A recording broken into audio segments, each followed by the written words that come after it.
It's time for Global Insight, where we speak to experts from around the world on issues making headlines. US House Speaker Nancy Pelosi set off Sunday for her first Asia trip with stopovers in Singapore, Malaysia, South Korea and Japan. The details of her trip have not been released, along with whether or not she will visit Taiwan during her time in the region. Amid growing tension between Washington and Beijing over the Taiwan strait, Chinese officials have reacted with explosive anger over the possibility of Pelosi visiting Taipei. Along with very acerbic warnings against such a move, China's naval forces conducted exercises in waters near Taiwan just hours before the US lawmaker was due to arrive in the region. So what's behind Pelosi's Asia visit and how is it going to affect the region? We discussed this today with Jeff Moon, President of China Moon Strategies LLC and former Assistant US Trade Representative for China. We're also joined by Kim Jae-chun, Professor and Dean of Seogang Graduate School of International Studies. Very warm welcome to you both. And, well, we've got lots to talk about here. So starting with you, President Moon. Now, Nancy Pelosi, she set off for Asia on Sunday, although the details of her trip are still largely unknown. So what really do you think is bringing her to this region? Actually, this is a routine visit. Congress is out of session, and frequently congressional delegations travel overseas to see things on the ground. This is their way to verify what's happening overseas. I was a U.S. diplomat for 20 years, and I've managed many of these types of visits. She is the head of an independent, separate branch of the U.S. government. She is not coming on the orders of Biden. She is not bringing a message from Biden. As for the Taiwan visit or the possibility of it, we really need to take a deep breath and calm down. This possibility has been discussed. It has not been announced, so it may not even happen. China is concerned about the one China policy and that the possibility that this appears to be an official visit, but previous congressmen have visited Taiwan frequently. A previous Speaker of the House has visited. The press has focused on a quote in Xi's call with President Biden saying that the U.S. shouldn't play with fire. But actually, that's a standard Chinese talking point. If you go to ChinaDaily.cn and search for playing with fire, you will find many times when that has been used in many contexts, including Taiwan. I almost kind of wonder, I know that the Chinese are concerned about Taiwan. That is the most important issue and most sensitive issue to them. But one has to wonder whether Xi Jinping is not trying to divert attention from some of the domestic problems that China has in terms of the economy, the real estate sector, zero COVID and that policy. So there are a lot of things going on, but nothing has been announced, and a visit remains just a mere possibility. Well, as you said, fire does seem to be a recurring theme in China's rhetoric towards Washington. But, well, bringing you into the conversation, Professor Kim, why was Pelosi's visit to Taiwan being discussed at this time? And how do you think, if her visit does happen, how would it affect the US-China relationship? Well, tension has been rising between the US and China over the Taiwan Strait for a long time.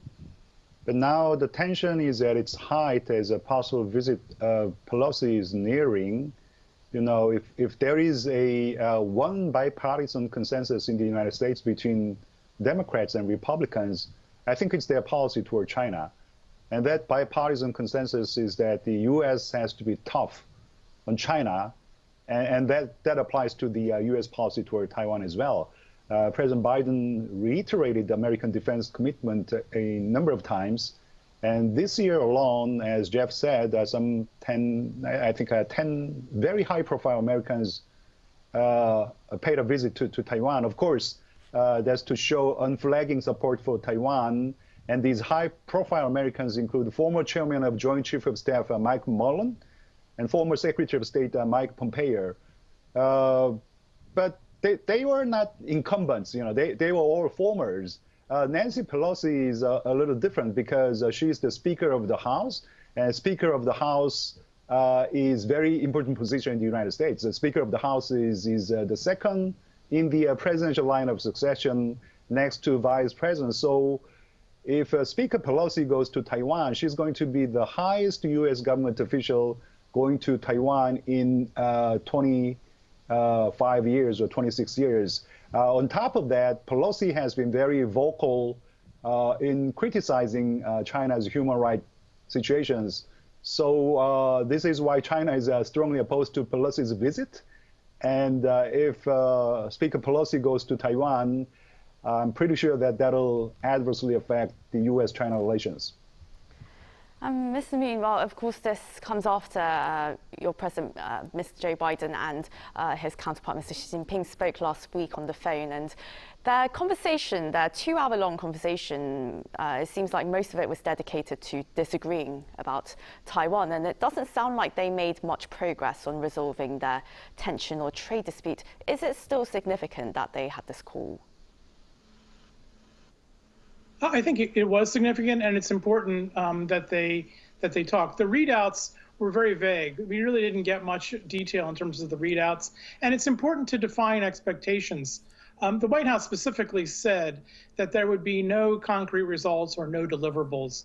But the reason why this call is important is that there have been regular calls between the leaders every few months. There have actually been 5 so far. And so a 2-hour conversation means that with consecutive interpretation, there was an hour or so of real discussion. And it's important for the 2 leaders to talk directly. There are messages sent between the governments, but for the leaders to say what's on their mind is important. There is always a key issue in the headlines in the U.S.-China relationship. This time it was Taiwan. Previously it was Ukraine. But things that we know they did cover, they did talk about the One China principle. They probably also covered trade, even though nothing was specifically announced. A mandatory part of these discussions is to cover areas where they disagree: Ukraine, Taiwan, human rights. But it's important for them to be checking in and to correct any misimpressions so that if problems do result, then they can get together quickly and understand each other better. And this kind of conversation was something that UK National Security Advisor Sir Stephen Lovegrove very much emphasised. Professor Kim, he said that there's an absence of safeguards to prevent nuclear war with China. Do you think there is such a possibility of an accidental nuclear war? And do you think that Washington and Beijing will take steps to cool things down? I think there is a possibility of an accidental war. Sure, both countries want to avoid military showdown, and I'm pretty sure they will take some measures to avoid military showdown, but, you know, things can escalate. Things can escalate accidentally, particularly if you misperceive the other's intentions. That's why you need guardrails or strategic dialogues to prevent escalation. I think both countries understand that military conflicts are not in their interests, but there are domestic political dynamics that sort of push Xi Jinping to adopt a more hardline policies toward Taiwan. Jeff just highlighted these points. In October this year, Xi Jinping will have this party assembly that will elect him as the president of China for unprecedented 3rd term. So he needs to be tough. He needs to be tough on Taiwan, and he needs to be tough on the United States for that matter. In the U.S., if you're a politician in the United States, you don't really want to be portrayed as being weak on China either. So that's why I say things could go out of control. You know, previously there had been these 2+2 strategic dialogues between the 2 countries on a regular basis, which sort of acted as a guardrail. I think it is imperative to restore these strategic dialogues. And while we see tensions escalating, we're also, something else that we're seeing escalating is inflation. And, well, Mr. Moon, some believe that US sanctions on US tariffs on China, they need to be rolled back amid high inflation and energy costs for the American economy. What's your view on this? Well, my personal view is that I disagreed with the Trump tariffs, and I think that his trade war was a failure. But he left office with tariffs on $360 billion of potential Chinese imports into the United States. And the question is, how do we manage that legacy? The U.S. Trade Representative wants to use the tariffs as leverage in trade negotiations with China, especially since China did not buy a single dollar of the hundreds of billions of dollars it promised Trump that it would buy under the Phase 1 deal. The Secretaries of Commerce and Treasury say that they want to reduce the burden of these tariffs on U.S. consumers, and they think it might reduce inflation. Biden can't, as Jay said, can't appear to be soft on China, so there's a real problem here.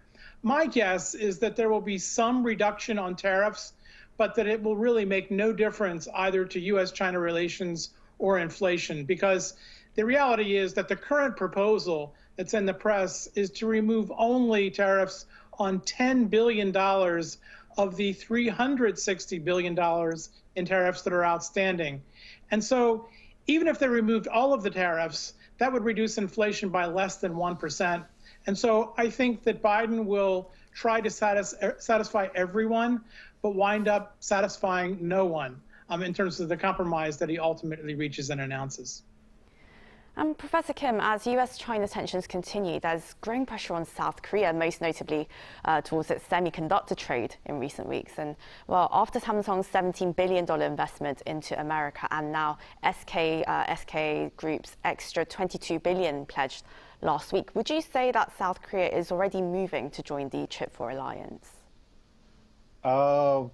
Not really sure whether South Korea has already made that decision, but I would probably say that South Korea is moving closer to join what is known as the Chip 4 alliance, because overall, I mean, on balance, joining Chip 4 is going to be in the interests of South Korea. You know, South Korea's semiconductor industry.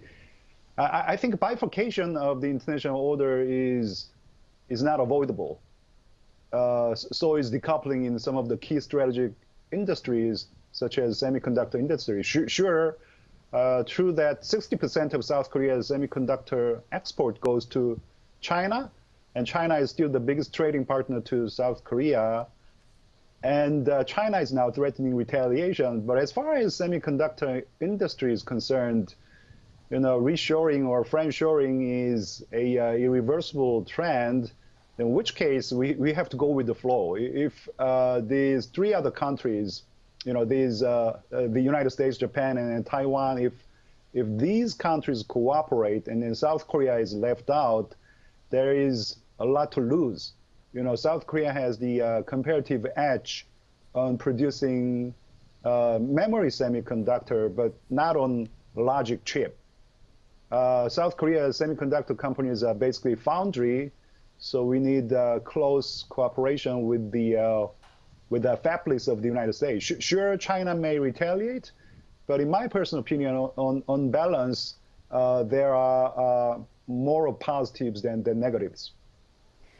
Mr. Moon, well, there's growing talk of friendshoring as America's new economic policy towards its allies. And what would this really mean for South Korea as the US, well, it's reportedly given Seoul a deadline on joining the Chip 4 alliance? Well, I agree with Jay that I think South Korea needs to act in its national interests.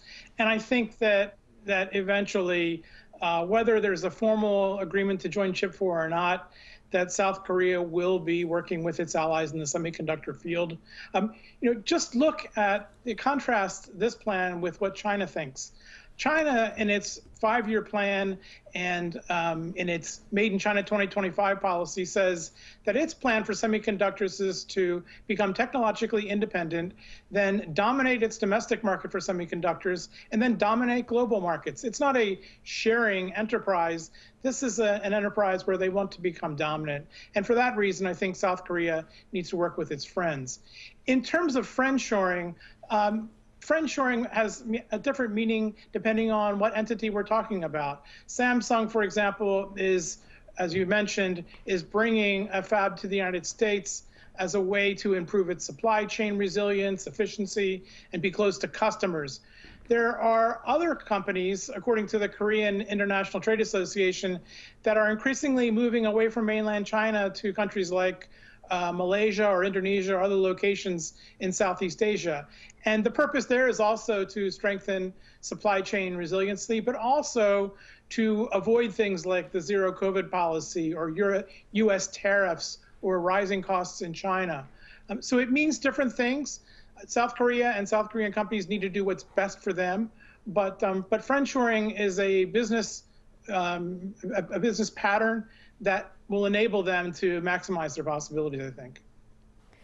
And meanwhile, Professor Kim, Beijing is warning Seoul not to move closer to the United States, of course, security-wise, and on the semiconductor front too. So how should South Korea's decision-makers in foreign policy really navigate their way through this geopolitical tension that seems to be escalating? As I said, bifurcation of the international order is something that we can avoid. I think it is an irreversible trend, and so is decoupling. I'm not saying that there is going to be a complete decoupling between the United States and China. The U.S. and then China will continue trading with each other. But it is also true that we'll be witnessing gradual decoupling in some of the key strategic industries, such as semiconductor industry, lithium batteries, and 5G and AI. Past 30 years of globalization, identity of countries didn't really matter. You know, these democratic countries and autocratic countries all participated in global supply chain, but those days I think are gone. Now there is no strategic trust between leading democratic countries and leading autocratic countries. So now we are living in the era of economic security, in which case South Korea has no option but to strengthen our strategic relationship with other like-minded countries as the United States. But that said, I think China still is a geopolitical and geoeconomic reality to South Korea. China is the biggest trading partner to South Korea. I don't know, Soo-young. All I can say is that South Korea needs a very creative foreign policy to minimize the setbacks of our choices. Well, thank you very much for your insights today. Jeff Moon, President of China Moon Strategies and former Assistant US Trade Representative for China, and Dr. Kim Jae-chun, Professor and Dean of Seogang Graduate School of International Studies. Thank you so much for joining us today. Thank you for having me. Thank you.